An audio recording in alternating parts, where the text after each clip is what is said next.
নমস্কার বন্ধুরা, প্রত্যেকটি সরকারি চাকরির পরীক্ষার জন্য অত্যন্ত গুরুত্বপূর্ণ একটি অঙ্কের ক্লাস। তো আজকের বিষয় শতকরা। আমি অনেকদিন পর একটি ভিডিও দিচ্ছি, বড় ভিডিও। এর আগে আমি শুধু শর্ট ভিডিও দিয়েছি। তো আজকের দেখুন শতকরা চ্যাপ্টারের এই টাইপের প্রশ্নগুলি কিভাবে কয়েক সেকেন্ডে উত্তর করবেন সেই টিক্সই আমি নিয়ে আসছি। তো দেখুন, প্রত্যেকটি অঙ্ক প্রিভিয়াস ইয়ারের কোশ্চেন পিএসসি বা ডাব্লিউবিসিএস এর মেন পরীক্ষা বা প্রিলিম পরীক্ষা এসেছিল। যেমন 1 নম্বর এসেছিল 2012 সালে, 2 নম্বর 2014 সালে। দেখুন পরপর প্রত্যেকটা অঙ্ক প্রিভিয়াস ইয়ারের কোশ্চেন থেকে নেওয়া, অর্থাৎ আপনি বুঝতে পারবেন যে কোন টাইপের প্রশ্ন শতকরা চ্যাপ্টার থেকে এসছে এবং কিভাবে কয়েক সেকেন্ডে উত্তর করবেন এই ক্লাসটি দেখার পর। তো দেখুন, কথা না বাড়িয়ে শুরু করছি আজকের প্রথম প্রশ্ন 59 থেকে। তো এই প্রশ্ন কি বলেছে দেখুন, যে একজন তার বেতনের 10% ব্যাংকে জমা রাখার পর অবশিষ্ট টাকার 4% বাড়ি ভাড়া দিলেন।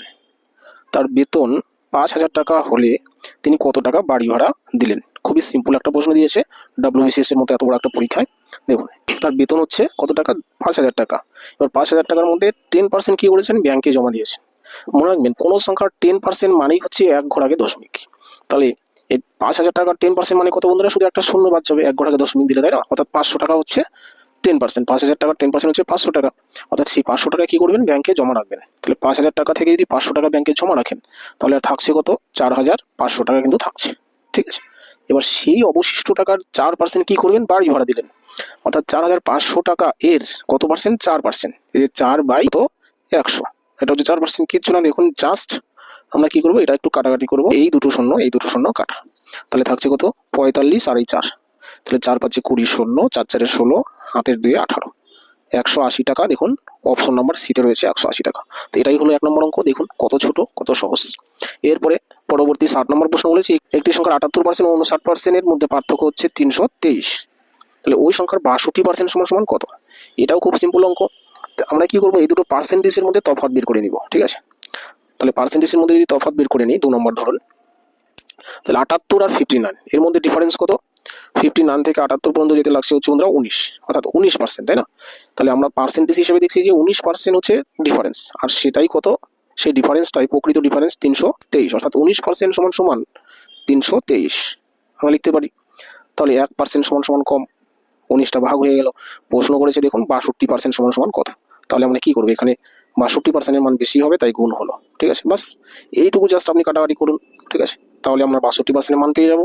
তাহলে দেখুন 19 অকে 19, 17 19-এ 323 হলো। এবার 62কে যদি আমরা 17 দিয়ে গুণ করি, তাহলে কত হচ্ছে দেখুন? 1054। তো 1054 অপশন নম্বর কততে রয়েছে? অপশন নম্বর এতে রয়েছে। অপশন এই উত্তর হয়ে গেল। ঠিক আছে, বাস।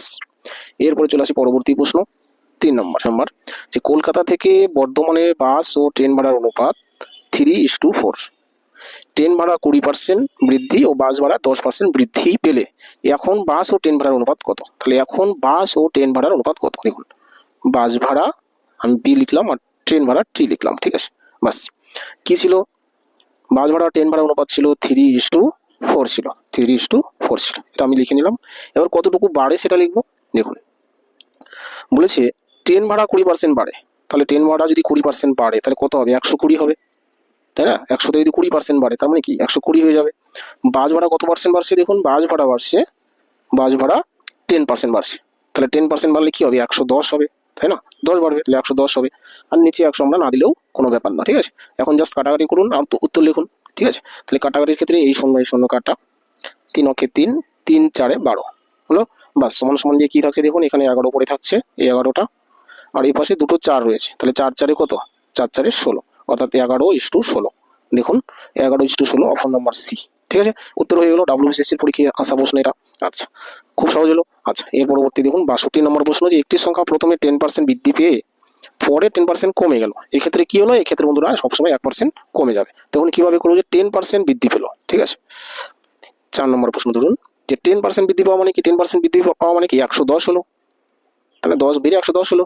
এবার কি এর আবার 10% কমে যাবে, তাহলে 10/100। তাহলে দেখি আমরা কত কমছে। 10 বাড়লো, এখন কত কমছে দেখুন, এই দুটো শূন্য কাটা, তাহলে কি পড়ে থাকলো? 11 পড়ে থাকলো। অর্থাৎ কি হলো? প্রথমে 10 বাড়লো, পরে কি 11 কমলো। তার মানে কি এই কমার পরিমাণটা 1 বেশি, তার জন্যই 1% কমে যাবে। ঠিক আছে, বাস এটাই উত্তর। আচ্ছা, আশা করি এটা বুঝে থাকবেন। চলে আসি পরবর্তী কোশ্চেন।